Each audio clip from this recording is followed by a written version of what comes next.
It is a rare but welcomed rainy morning on Don Smith's East Texas ranch. We're happy to have a morning like this time of the year, yeah. The ground is just so dry that we can get 2 inches of rain, and in 24 hours, the moisture's just gone down. The state has been battling drought since 2010, and ranchers like Mr. Smith are struggling to hang on. We need to have a good normal rainfall year, and we need to have grain prices come down some. Grain prices are what's really killing us now. Without rain, ranchers can't grow enough grass to make the hay that feeds their livestock. Instead, many have had to buy feed.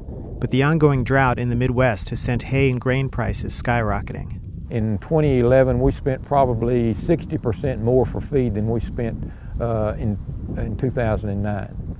And that's happening all over. And so we've dipped into savings. We've burned equity with older cows that we've sold. The U.S. cattle herd is at its lowest level in 60 years. Nowhere is that more apparent than in Texas, the largest cattle-producing state in the U.S. There's a few little bandits here. They're coming over in this field, and they like to go under the fence right there. Mr. Smith has had to reduce his herd by 15%. We've managed to feed our cows. We, take care of them, but a lot of people have just hung it up, and a lot of these people will never go back in the cow business. They'll lease their places to somebody or just cut hay off of it. There's an awful lot of people that's worried about the sustainability of the beef industry in this country. Something's going to have to change pretty soon. Good cattle production and wildlife can work hand in hand. It doesn't have to be an either or. In Blooming Grove, about 50 miles south of Dallas, Gary and Sue Price have spent the past 30 years restoring native grass species on their ranch. My son says if you take care of the grass, it'll take care of you. And there's no truer statement.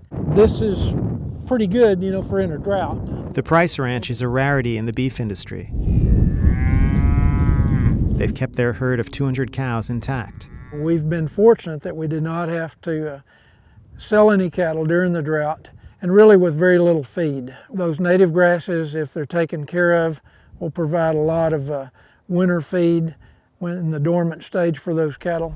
Mr. Price's conservation efforts and grazing system also preserves the water supply by preventing runoff. Those grasses, of course, have very deep root systems. In flood stage, they actually lay down and form almost like a basket weave to protect the ground. And we can never control how much rain we get, but there are a lot of things that we can do to control how much water we keep. The Prices have won several awards for their land management practices. It may not work for every ranch because each ranch has its own set of resources and circumstances and challenges, but it certainly worked for us.